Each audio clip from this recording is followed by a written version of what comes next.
Okay,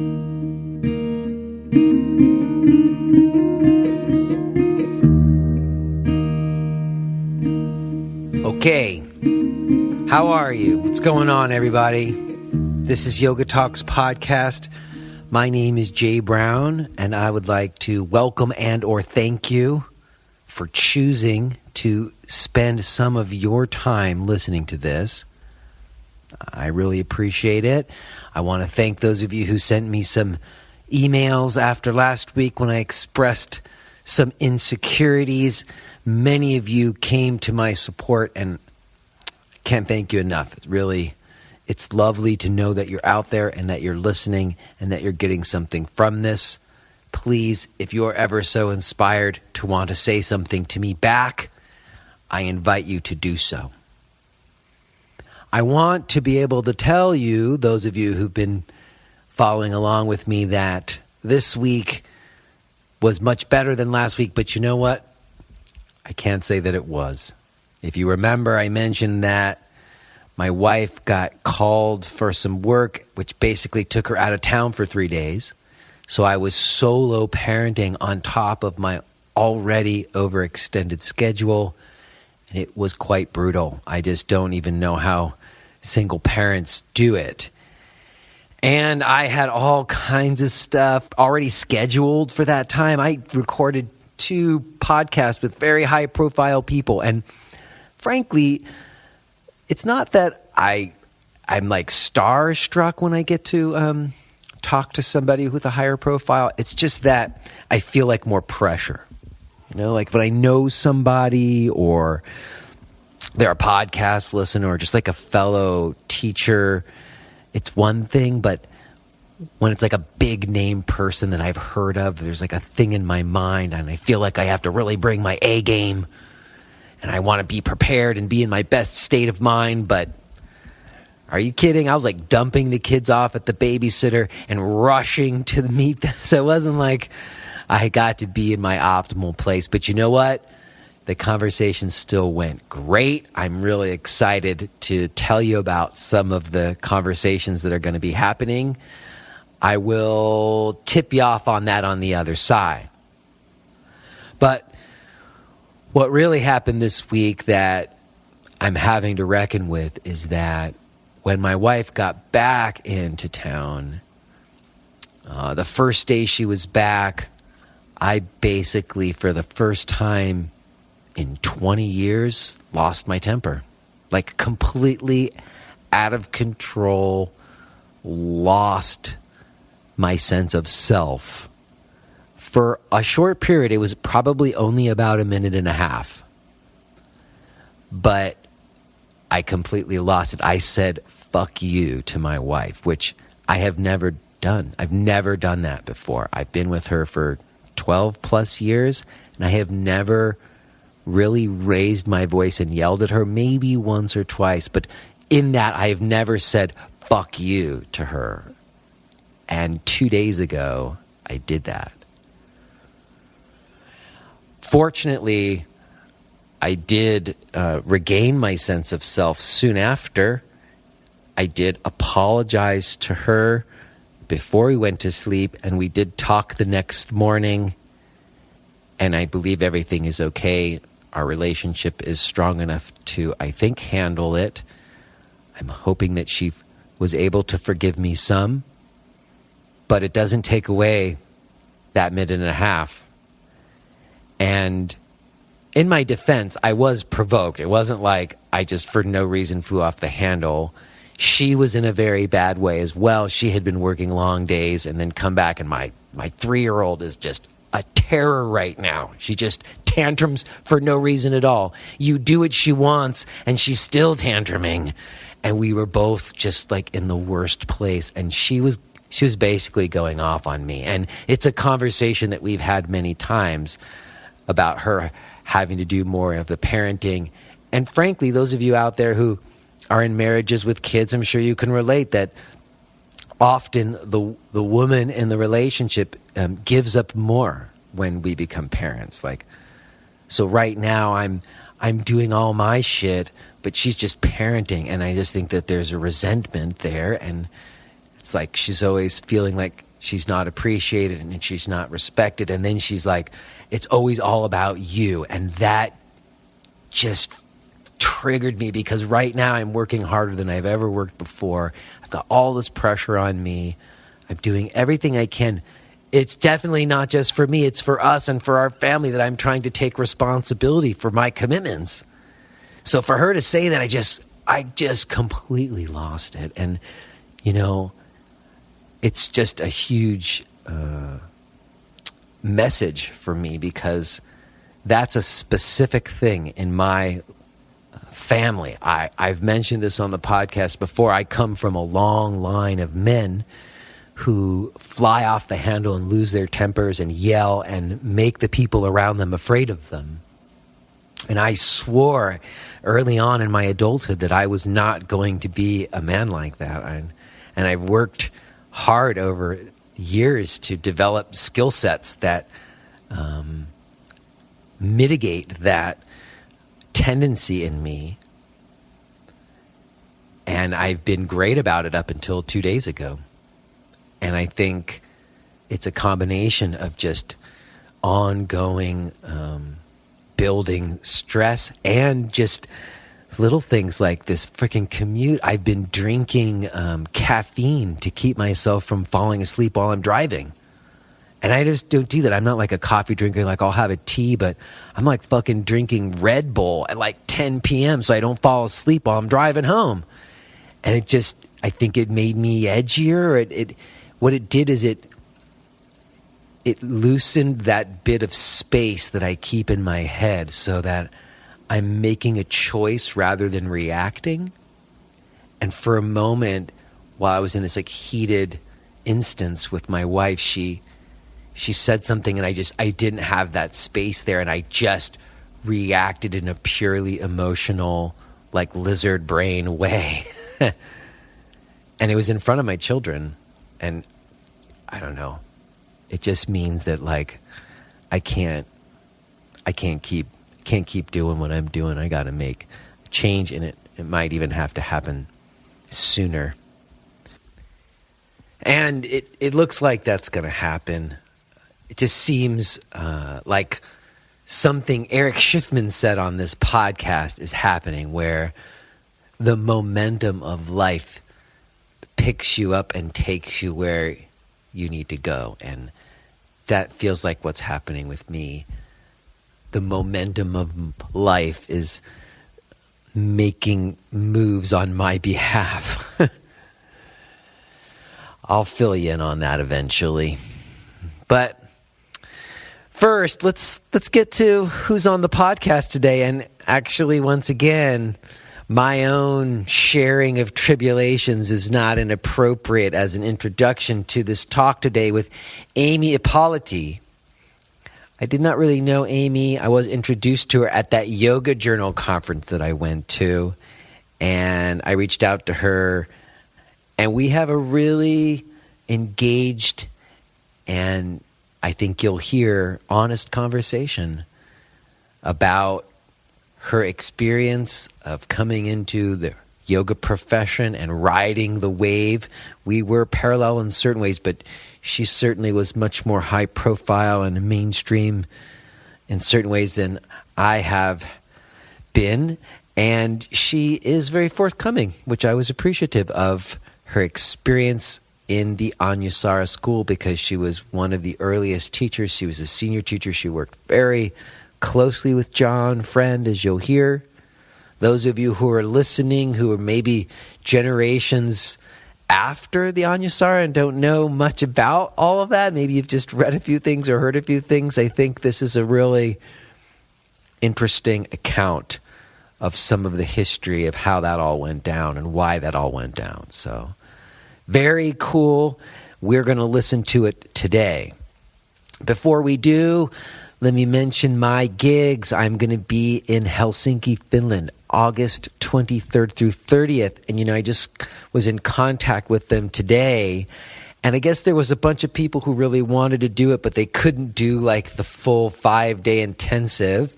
So they have opened up the ability to just come to one day. We figured it out how we could do a couple of the days where other people could drop in on them too. So if you're in the vicinity of Helsinki, Finland, August 23rd through 30th, and you even just wanted to come for a day, you didn't want to do like the full 5 days, check that out. There's now that possibility, and it would be cool to see you in a very cool place. I don't know if you guys have ever been to Finland, but it's a pretty cool place. I've been there once or twice already, and I really enjoy it. So if you are there, come check me out. Also, I'm going to be in Japan again, September 27th through October 9th. I've got all my other stuff that's just available ongoing. The live stream subscriptions, very cool. We worked out some of those technical details. The stream has been strong, and it's been very fun to interact with those of you who are taking those classes. Also, you can do my DVD or downloads, or you can take my online workshop, Gentle is the New Advanced. You can read my blog or listen to the archives of this podcast. All of that can be found at jbrownyoga.com. If this podcast is something that you frequent or it's like a regular thing for you, and you haven't ever taken a moment to show a sign of support in a more formal way, maybe you would do that. You could go to a blog or podcast page and make a direct donation. That is a really deeply appreciated thing when people do that. Or you could also just go to iTunes, write a review, and give us some stars. Those are really great ways to help out me and this podcast. So thank you for everyone who does that. And I guess I just want to say about my earlier comments that earlier this month, there was news that a really well-known teacher, I'm sure a lot of you know Michael Stone, he's worked closely with my friend Matthew Remsky. I never knew him personally, and I haven't made any posts or anything, and I'm not really going to say much now because I don't know him, and I'm not even that familiar with his teaching. I certainly know a lot of other people who were, and the news of his death was certainly a shocking bit of news that's reverberated through the yoga community. The situation and circumstances around his death was even more, I think, shocking for a lot of people. Maybe not for others, but for a lot of folks.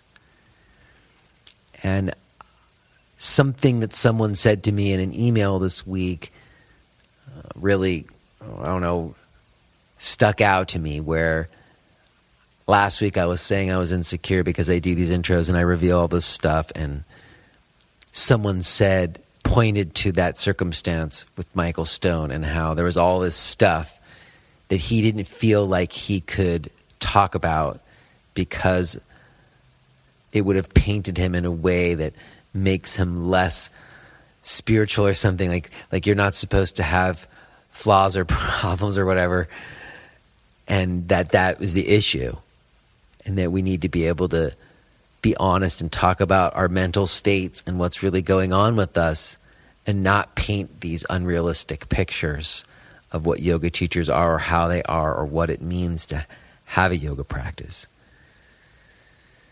And I just appreciated that somebody would make some connection between me doing this and sharing these parts of myself before these talks to the need for that, because I have a need for it.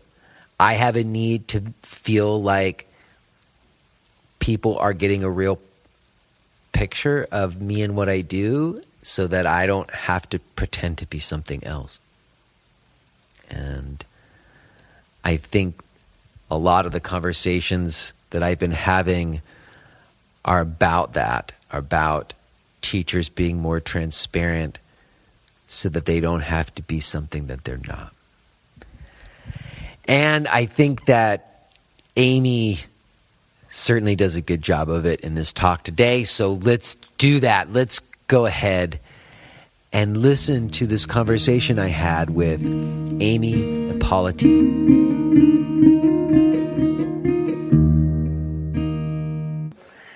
Hey, Amy. How's it going? Good, all in all. How's it with you today? Very good. Yeah. We had a nice hike just now, Hikes, and it's that's right. actually Hikes. cooling off in Boulder. You're in Colorado. That's a really good place for hikes.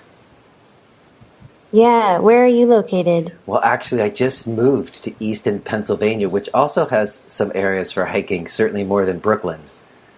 Ooh. But I So you were in Brooklyn and now you're there. Yeah, I was in Brooklyn That's a big for change. Yeah, tell me about it.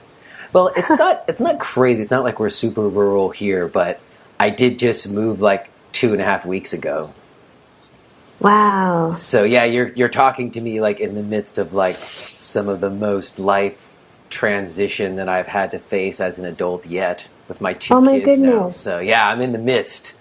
And, Whoa. yeah, and it was kind of a scramble to like get this happen because it's so crazy how I don't know where any of my stuff is, and then I'll like find something and then I'll like misplace it again, Oh, yeah. There's nothing I hear you. Nothing has its place yet. There's no routines yet. Yeah, I've actually been living like that for the last year. Really? Maybe even 3 years, because we've been building a house and it's not finished yet, so we can't unpack. So, yeah. Well, I relate to that too now, like owning the home for the first time. Like, there's just all kinds of stuff that gets revealed by the house, Water Exactly. here, this thing there, that electrical thing there. Totally. Well, but you know what? Yeah. This is like a nice break for me to like say, okay, well, I can't deal with any of that now. I'm just going to sit down and talk to Amy. That's great. So that's kind of the whole idea with the podcast, and I appreciate you giving me some of your time. Absolutely.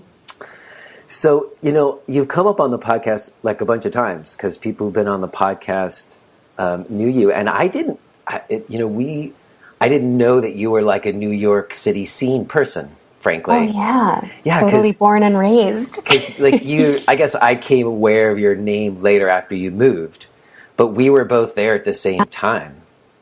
In fact, like, oh my God. Yeah, like, I was looking at your bio and stuff and seeing, like, it said here that you finished the teacher training with Cindy Lee in 1997, if I'm not mistaken. And that's the same year I finished my teacher training with Allison West. So oh my God, that's vintage. Yeah. We were totally parallel.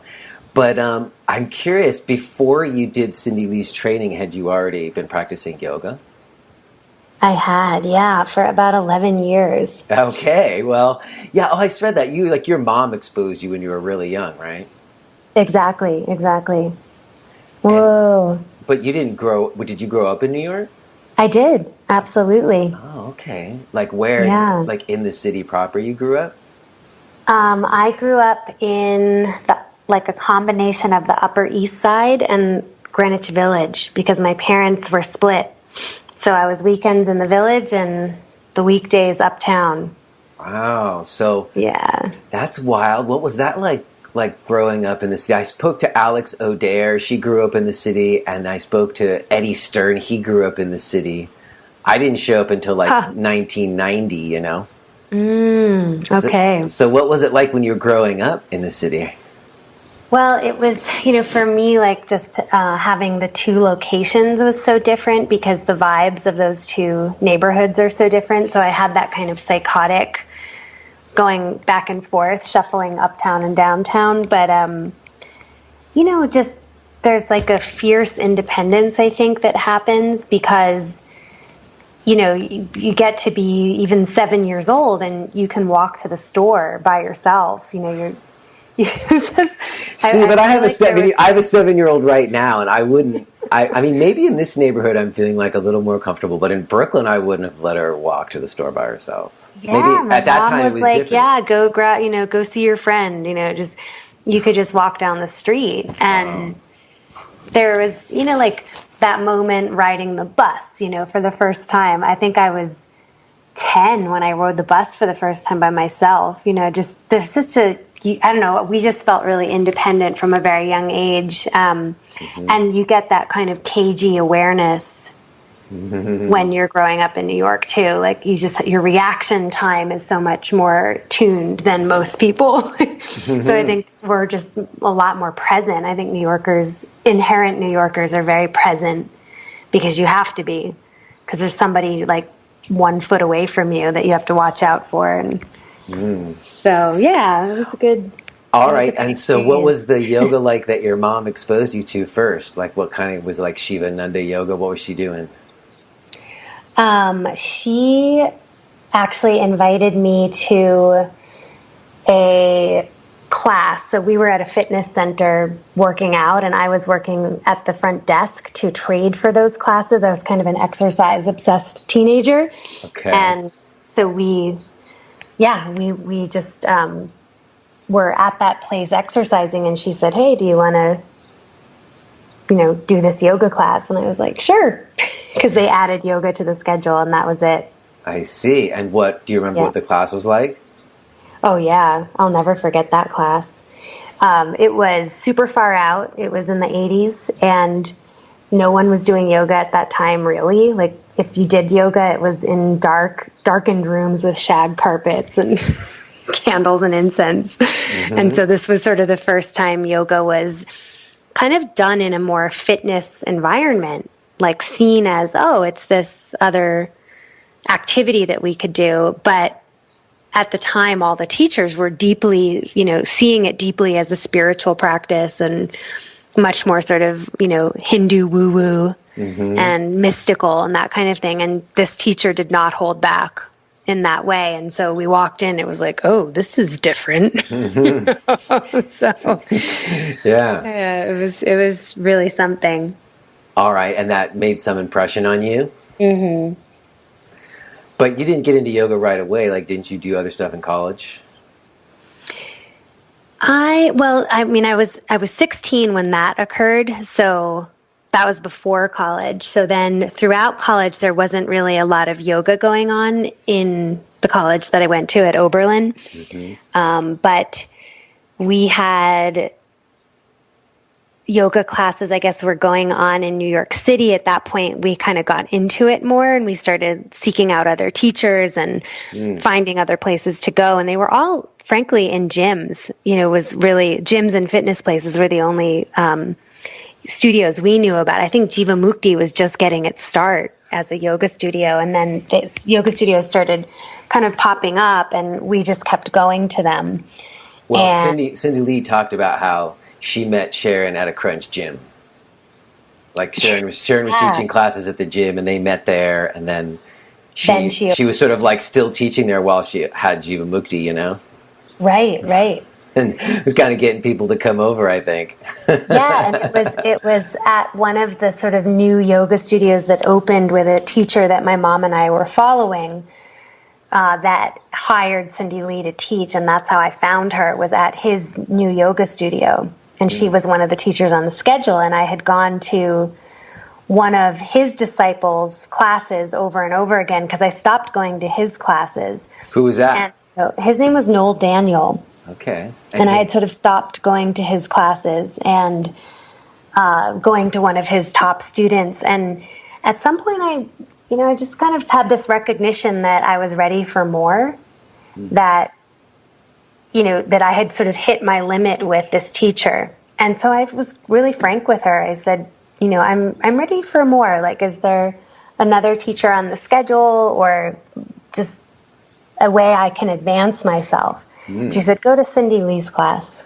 That was it. That was nice. And then I went to Cindy, and I was like, whoa, what is this? It was completely different. And I think that teacher knew that Cindy was she was actually doing vinyasa yoga. And that's where I was looking for the challenge, I think, is that, I could do all the poses. It was slow. And she knew I was young, and she knew that Cindy was doing chaturanga. Really, that was the defining difference. Yes, the sun salutations with chaturanga, right? Exactly. Yeah. And it blew me away, just the way it could warm me up. And she did inversions, which isn't something we were doing. So I was like, what? We can do something more than just stand on our head. Like we can do handstands. We can do Pincha Mayurasana. Really? Yeah. So it just blew my mind. And that was the turning point. And then she offered a teacher training and I went, okay. And that was at like her very first space, right? Before she moved to the spot like at Union Square, right? Yeah, she hadn't opened Om at all. Yeah, at that she point. talked about that. And then she had that one space for a while, and then some stuff come up, and then she got that big space that she was in for the majority of the time. Yeah, well, she taught classes all over the city, and our place, Urban Yoga, was where I met her and would attend classes. And then that's where she announced her teacher training that she led at the Shambhala Center. Mm-hmm. And so that's where we had our teacher training. And then once teacher training was over, within the year of graduating, she opened Om and I was on the schedule. Right. Yeah. And so you saw that place kind of become what it became. You saw it grow from the earliest beginnings to like the institution that it became. Totally. It was so fun. It was beautiful. And I know at some point that's when Mr. Friend came into the picture too. I know Cindy Lee turned a bunch of people onto him. Was she someone who turned you onto him as well? Actually, no. I almost feel like I turned her onto him. Oh, okay. Yeah, because she already knew about him, of course, but what happened is Cindy gave us a brochure for a conference and the Southwest Yoga Conference. That's what it was called. And at the end of teacher training, she said, hey, you guys, there's a conference, happening 6 months from now. Here, you guys might want to go. And I grabbed that brochure and I was like, I'm going to that. I want to go to Santa Fe and Taos, New Mexico and this and that. And I asked my trainees, does anybody else want to come? And none of them committed. None of them said yes. So I actually went on a solo trip out to this conference. It was January of 1998. And I went on a solo road trip all over New Mexico. And I said, I feel like I'm ready for another teacher. Like I'm ready to even go further with this yoga. And I was determined to find a teacher. And so I signed up for all the teachers on the roster who had written a book or had done a video. So why was that the criteria? I just thought, well, if you've done a book or a video, you must be a big deal, Okay. That was somebody thought you were big enough to put some money behind you. I get it. It was totally some weird thing I got in my head. But of course, John hadn't really done any books or videotapes. Mm-hmm. Notice I'm not saying DVD. Yes, that's right. There weren't DVDs. Not really. No. Yeah. And so I didn't sign up for his classes because, I did Rodney, Patricia Walden, all the people that had DVDs or videos and books. Mm-hmm. But at one point, I ran into a bunch of New Yorkers who I knew, and they were raving about him and saying that, he's clearly the best teacher at the conference, blah, blah, blah. And this is amazing. And so I actually snuck into his class. So I bailed on Patricia Walden or something and went to, and snuck in. I snuck right by the door monitor and into the front row. And that's when I met him. And I knew that I would be working with him. And I came back to Cindy and I said, you have to host this guy. Like, you've got to bring, do you know John Friend? She was like, yes, of course. I've been actually trying to maybe get him to come. And I said, well, I met him. We have a connection now. Let's get him to come to Om. He's coming in April. And that was that.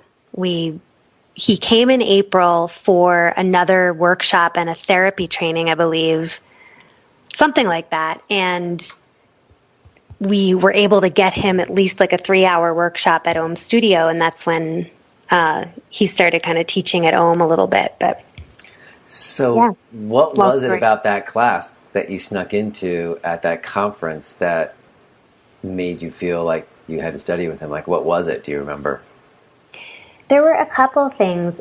There was, you know, when you just resonate with someone, there was that instant resonance. There was his sense of humor, which, you know, was one of the things I adored about Cindy Lee as well.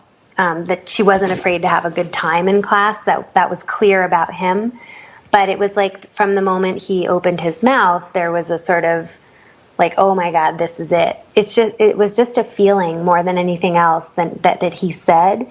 And then of course, throughout the class, the technical and sort of heartfelt aspects and that blend that he had really touched me and got me thinking, wow, I can really advance my practice with this methodology that he's using. Did he already have his stuff like formed into like the spirals and the like ideas? Because I remember when I became familiar with Anusara, it was tight. Like it was a really clear package. Was it really clear when you met him at that time, or was he still forming it? It was pretty clear. I mean, it had come into its form that prior fall. So in 97, the end of 97 is when it had been established as Anusara. And I would say he had formed it at that point. It was pretty clear. I see. And yeah, it was really the combination of the technical and the methodology that was systematically getting me into poses deeper than I had been before, with this kind of heartfelt promise of yoga, like that yoga was going to take me, or that this yoga could take me deeper into the mystery of the practice, and that there was a knowledge base there and a kind of depth of understanding. So that combination was terrific for me. It was because I just kept feeling like I'm tapping into this thing that's so vast, and I just want to keep tapping into more bodies of knowledge around it. And this felt like, oh my God, now I'm really stepping into an even larger pool. And that's exactly what happened. My practice went from 0 to 100 at that point.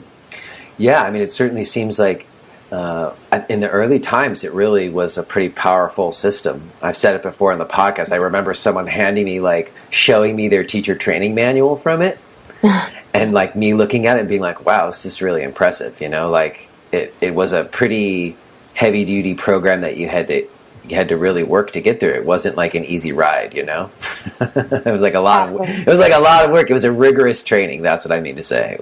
Yeah, I mean, it felt a lot. The certification process alone felt like the Harvard of yoga school. When did that happen for you? So after he started coming to do some teaching at Om, did you like start adopting things that you were learning from him right away? Or when did you end up doing training with him more directly? Yeah, it was pretty instant. I mean, at the end of class, I came up to him and I said, where are you going to be next? You know, I just have to go study with you. And he said, well, where do you live? I said, New York. And that's when we kind of made the connection that I would see him in 4 months. And then I got a copy of his schedule and I just basically followed him, because he only came to Om for a 3-hour workshop. But I think I saw him later that year at Estes Park Yoga Journal Conference. And then I signed up for his teacher training the following summer. So by 99, I was training with him, you know, doing week-long trainings and that kind of thing. And by the fall of 99, I believe I was assisting him, assisting classes, starting to apprentice. And by the summer of 2000, I was certified. So within less than a year and a half, I was certified, and then continued from there, apprenticing with him on the road at almost every event that I could get to. So you worked with him quite closely. Super closely, yeah. And was there, I'm trying to place it, like how much had it grown when you were certified, and that when you were certified, how many other teachers were there? Were there like a big number of them, or was it? I think I was the 19th certified teacher, if I'm not mistaken. I know in the end there was like a couple of hundred, or there were some hundreds. Yeah. Wow. There was definitely a crew of people that had been working with him even before Anusara. So they were already up to snuff. Yeah, but see, you were really like, you were in the front car of that roller coaster. Yeah, I was. And I right now, right now you're describing it, I imagine like the car going up the big hill, you know, and it's like, and then you get the run, you get the exhilaration. You guys really, it was an exciting time. I've had Elena on the podcast and Susanna, and it seemed like it was a pretty exciting Kula for a while. It really was. You know, I think that you get a charismatic leader like that, and a method that is rooted in, you know, in really like a major lineage. I mean, he was very connected to lineage that was powerful and was able to synthesize it all into something new. And we had really great people. You know, most of the certified teachers had been practicing yoga even up to 20 years. The certified teacher crew had some pretty amazing statistics behind them as well. So he ended up attracting really phenomenal practitioners and leaders. And, you know, at the time, you know, I can definitely say it wasn't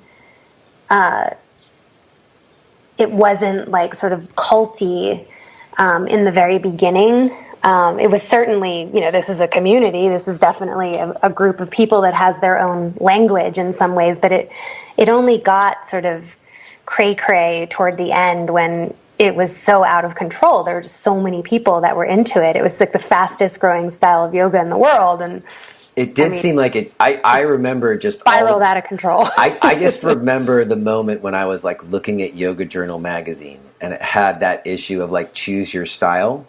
Right. And it had like the columns. It had like a picture of BKS Iyengar, you know, and it said Iyengar had a picture of Pattabhi Jois. It even had Desikachar. And then right next to it was John Friend, Anusara. And I remember thinking, wow, look at that. You could make your own yoga. Mm-hmm. But, you know, I want to go back to something you said, because I know when I talked to Susanna, like in the earlier times, John was really like connecting to a particular like tantric lineage, but it did seem like later on it got rewritten and changed, if I remember correctly. Like stuff started to like, when do you remember things starting to go maybe a little bit south? Yeah, I think Susanna's right about that, is that he sort of created his own philosophy, which is, you know, I mean, we're all allowed to interpret and create our own philosophies. We're free to do that, clearly. But I think when there's so much lineage already in place that, you know, can sort of be interpreted in more of a 21st century way, that to me is more appealing. So yeah, that might have been a point where it went south, but for me, it was more that the method or the style of yoga was sort of reaching really big levels of popularity, and there were more people to manage, and there was more of this sort of potential for adulation and jockeying for position, and, you know, like this kind of grandiose vision coming out of the headquarters, so to speak, and then, you know, just starting to see where ethical guidelines that were being imposed on the teachers and the community were not actually being followed by the leader. Mm-hmm. So it was like the leader gets a pass, and everyone else has to subscribe to these rules, but I get a pass and I don't have to. But also that being hidden from the larger circle. So an inner circle sort of knew that he was breaking these ethical guidelines for the yoga, but the larger circle was unaware of it and being held to that standard at the same time. Because it's one thing if you break those guidelines and you go like, hey, I'm breaking the guidelines, you know, like, and you're really transparent about it. It's another if you hold people to it and then you break it on the side. Yeah. And so that started happening from a leadership standpoint and on John's part. And that's where I was like, this is going south. And to be frank, I had always seen that communication and leadership was a little bit of a challenge for him. Early on, I saw that. And I stuck with it because I thought, well, we're all in this together and we can all grow and we can all change. And I had a lot of, sort of optimism around, well, if I stay close enough, I can be of good influence, because that's something that I'm actually really good at. Like, I'm pretty good at communication and being sort of an ethical person and all those things. Leadership is one of my passions, so I thought, well, that's something I can lend, to the community and to John. And then when it was like I was no longer able to safely call him out on things without him putting me into some sort of doghouse or, not sort of like being my friend anymore. I was like, this is bad. So the dialogue started to feel more closed. Yeah, that when the checks and balances stop working with someone, that you've headed toward, this isn't good. If your closest friends, and at that point there was friendship, and of course I was always a student, but like, even if your students can't call you out on stuff, you got a problem. Yeah, definitely. And it was just really moving in that direction more and more and more. And even his peers, people who'd been meditating and doing this practice since the 70s and 60s, he wasn't listening to. And then I went, oh boy, we really have a problem. And that was around 2009, I would say. I was like, okay. Yeah, and you were quite intimately involved. You were part of that inner circle, so you were privy to see the things that other people weren't seeing. Right, but not even the most innermost circle. Yeah. And that's where there was when there's an inner circle, you have a real problem. That's a lot of circles. Well, it's a lot of circles because you're sort of and for the leader to manage all those circles, like which circle knows what, and I think that's where you kind of get a mental breakdown in a way. Well, it's interesting to me because one of the big kind of themes on the podcast that comes up again and again when we're talking about like what's happening today and like what works today is like the word transparency comes up again and again and again. Is like, you got to be transparent. And I think maybe what you're describing, it's something that all of us felt in the yoga world in a really big way, that like when there was a lack of transparency, it just left room for so much trouble. Like you say, if like a student can't call you out and say, hey, I don't agree with this or whatever, there's not that ability to have a back and forth, and it's just going to be from on high. Then that's when the power dynamic is no longer a mutual agreement. Right. You have to have a two-way conversation. Absolutely. Yeah. So, wow. All right. So when stuff starts to go south, what does that mean for you? You're quite enmeshed. You're a senior Anusara teacher. I know you were like involved in a bunch of different centers in the city, though. I saw your bio at Laughing Lotus. You were kind of involved there at Vira Yoga at Elena's place. And I also saw that you taught at Yoga People. Is that right? Yeah. Because I taught at Yoga People for a while, too. I knew Wendy from back in the day. Aw. Yeah. They're not there anymore, though, I know. A lot of these studios aren't. Laughing Lotus is amazing. They're still trucking. Dana's I love them so much. So when were you involved in those centers? Was that before or after your time with John, or like in the mixed? That was sort of in the mixed. At some point, I parted ways with Om Yoga Studio because I was becoming so Anusara. Yeah, did that become a conflict? Yeah, it was sort of like, well, we're doing Om Yoga here. Yeah. And so the brands clashed. Oh, that's interesting, because that was a time of brands. Om Yoga was a brand, and Anusara was a brand. Yeah, and or a style or a methodology, Yeah. But I went on.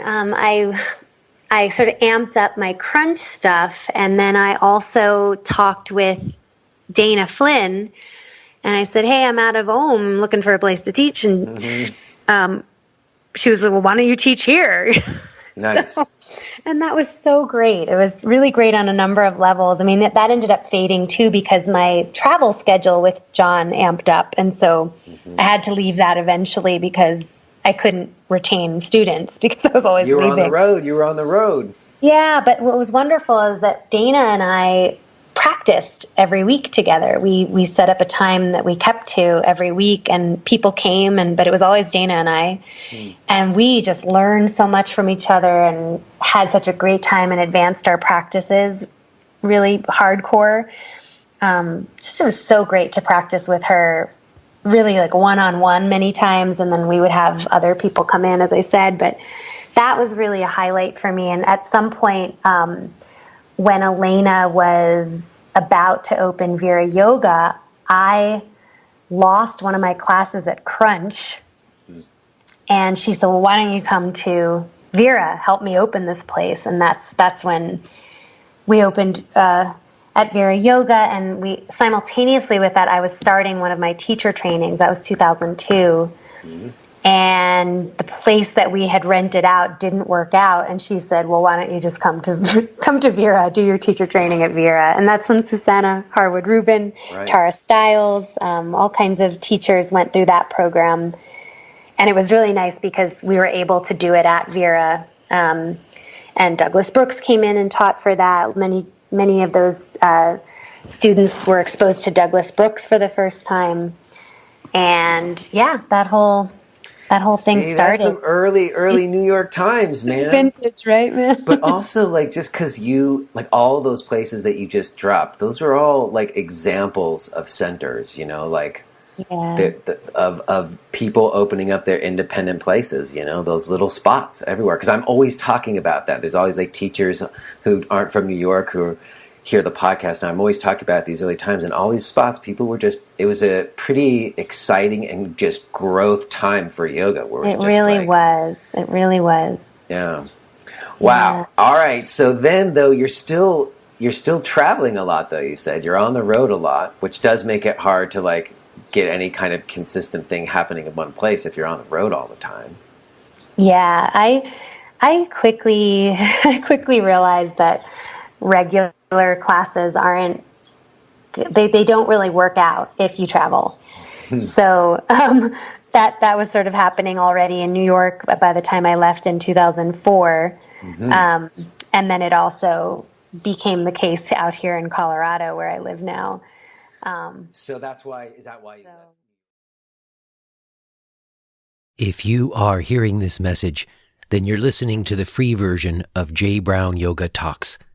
To hear the rest of our conversation, please subscribe to Podcast Premium at jbrownyoga.com/premium.